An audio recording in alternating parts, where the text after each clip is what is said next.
Radhe Radhe friends, कैसे हैं आप सभी लोग। आशा करती हूँ कि अच्छे होंगे। आज मैं आपको कार्तिक मास की पौराणिक कथा सुनाऊंगी। कार्तिक मास का प्रारंभ हो चुका है। इस माह को बहुत ही पवित्र माना गया है। इस माह में ही भगवान विष्णु अपनी योग निद्रा से जाग जाते हैं और तब सभी तरह के मांगलिक कार्य प्रारंभ हो जाते हैं। इसी कार्तिक माह में दीपावली का महापर्व आता है। पुराणों में कार्तिक मास की महिमा का वर्णन मिलता है।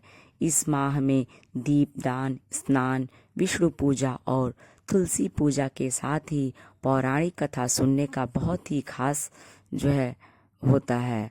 आइए हम कार्तिक मास की कथा सुनते हैं।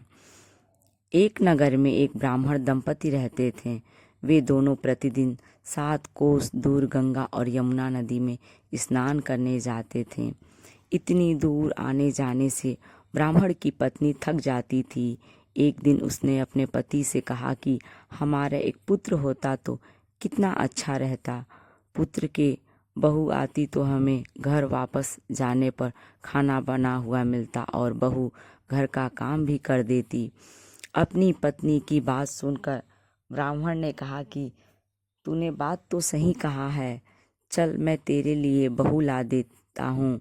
ब्राह्मण ने कहा कि एक पोटली में आटा डालकर कुछ मोहरे रख दे। ब्राह्मण के कहे अनुसार उसने पोटली बांध कर दे दी। पोटली लेकर ब्राह्मण चला गया। ब्राह्मण सफर के दौरान यमुना के किनारे बहुत ही सुंदर लड़कियां दिखाई दी। वे रेत में घर बनाकर खेल रही थीं। उनमें से एक लड़की ने कहा कि मैं अपना घर नहीं बिगाड़ूंगी, मुझे तो रहने के लिए ये घर चाहिए। लड़की की बात सुनकर ब्राह्मण मन ही मन सोचने लगा कि बहू बनाने के लिए यह लड़की उचित है। जब वह लड़की जाने लगी तो ब्राह्मण भी उसके पीछे पीछे उसके घर तक चला गया। वहां जाकर ब्राह्मण ने उस लड़की से कहा, बेटी, कार्तिक मास चल रहा है, इसलिए मैं किसी के घर खाना नहीं खाता। मैं अपने साथ आटा लेकर आया हूँ। तुम अपनी माता से पूछो कि क्या वह मेरे लिए आटा सान कर 4 रोटी बना देंगी। यदि वह मेरा आटा सान कर रोटी बनाएंगी तो ही मैं रोटी खा लूँगा। लड़की ने जाकर अपनी माँ को ये सारी बात बताई। माँ ने कहा, उचित है, जाकर ब्राह्मण देव से कह दो कि वह अपना आटा दे दें, मैं रोटी बना दूंगी। जब वह आटा सानने लगी तो आटे में से मोहरें निकली। वह सोचने लगी कि जिसके आटे में इतनी मोहरें हैं उसके घर में कितनी मोहरें होंगी। जब ब्राह्मण खाना खाने बैठा तो लड़की की माँ ने उस ब्राह्मण से पूछा, क्या आपका कोई लड़का है और क्या आप उस लड़के की सगाई करने जा रहे हो। यह सुनकर ब्राह्मण ने कहा कि मेरा लड़का तो काशी में पढ़ने गया हुआ है, लेकिन यदि तुम कहो तो खांड कटोरे से विवाह करके तेरी बेटी को अपने साथ ले जाऊं। लड़की की माँ ने कहा, ठीक है ब्राह्मण देव। इस पर लड़की की माँ ने लड़की की खांड कटोरे से शादी करके ब्राह्मण के साथ भेज दिया। ब्राह्मण ने घर जाकर कहा, रामू की माँ, दरवाजा खोलकर देख, मैं तेरे लिए एक बहू लेकर आया हूँ। ब्राह्मण की पत्नी भीतर से ही बोली, हमारे तो कोई बेटा बेटी नहीं है, तो बहू कहाँ से आए। दुनिया ताने मारती थी, अब आप भी मारने लगे। ब्राह्मण ने कहा, तू दरवाजा खोलकर तो देख। जब ब्राह्मणी ने दरवाजा खोला तो सामने बहू को खड़ी देखा। उसने बहू का स्वागत किया और आदर सत्कार से अंदर ले गई।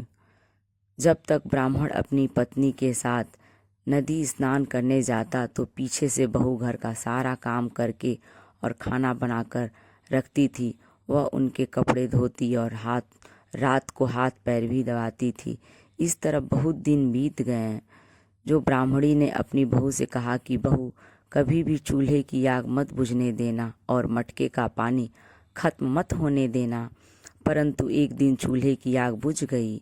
यह देखकर बहू घबरा गई और भागी भागी अपनी पड़ोसन के पास गई और कहा कि मेरे चूल्हे की आग बुझ गई है, मुझे थोड़ी आग चाहिए।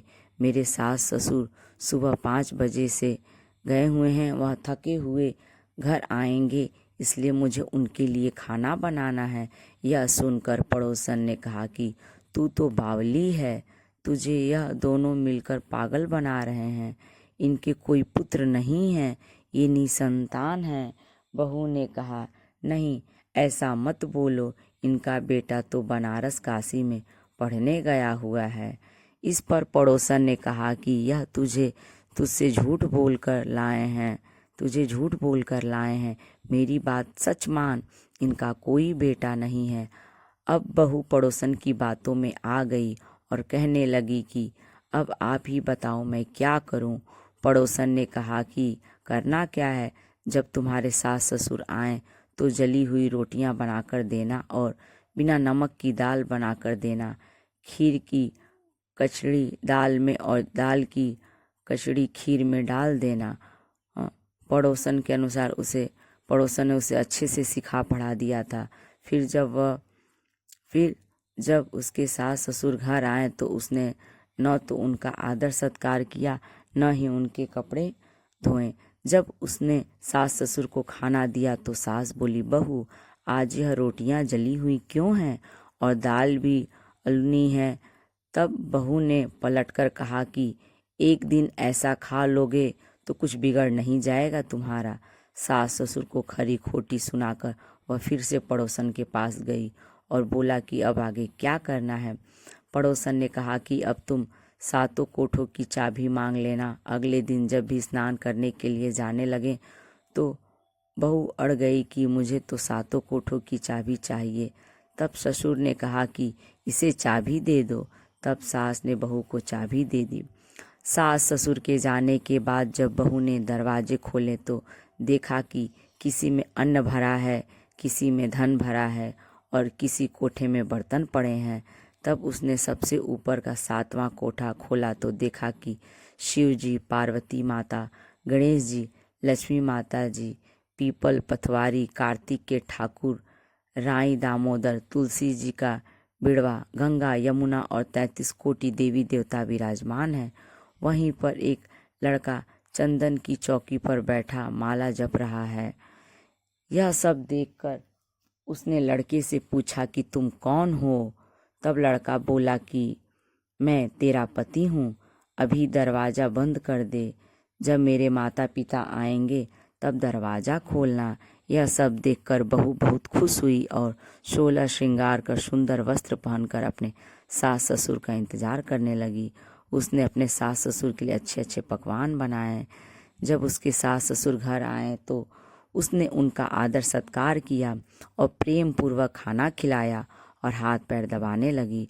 पैर दबाते दबाते बहू ने कहा कि माँ, आप इतनी दूर गंगा यमुना स्नान करने के लिए जाती हो तो आप थक जाती हो, इसलिए आप घर पर ही स्नान क्यों नहीं करती।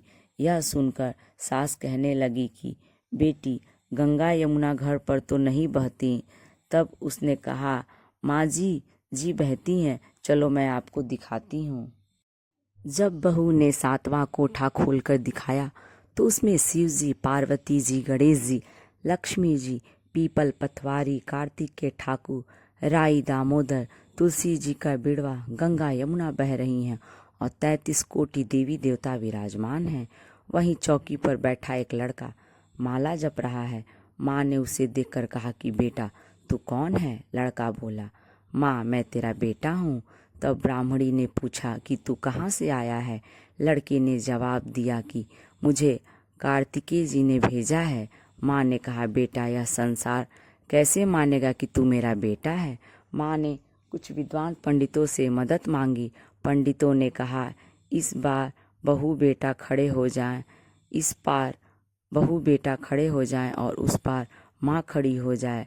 माँ ने चमड़े की अंगिया पहनी और छाती में से दूध की धार निकलकर बेटे की दाढ़ी मूछ भीगे और पवन पानी से गठजोड़ा बांधे, तब मानेंगे कि यह इस माँ का ही बेटा है। उसने ऐसा ही किया। चमड़े की अंगिया फट गईं और छाती में से दूध की धार निकलकर बेटे की दाढ़ी मूछ भीग गई। पवन पानी से बहू बेटे का गठजोड़ बंध गया। यह सब देखकर ब्राह्मण और उसकी पत्नी की खुशी का ठिकाना ना रहा। तो यह भी कार्तिक मास की कथा है। हे कार्तिक के ठाकुर, जैसे ब्राह्मण और ब्राह्मणी को बहु बेटा दिया, वैसे सबको देना। कार्तिक मास की कथा कहने, सुनने और हुंकारा भरने वाले सब पर कृपा करना। यह वीडियो आपको कैसी लगी कमेंट्स करके ज़रूर बताएं। यदि अच्छी लगी तो लाइक करें, और यदि मेरे चैनल दुर्गा दासी मीरा पर आप नए हैं तो इसे सब्सक्राइब करें।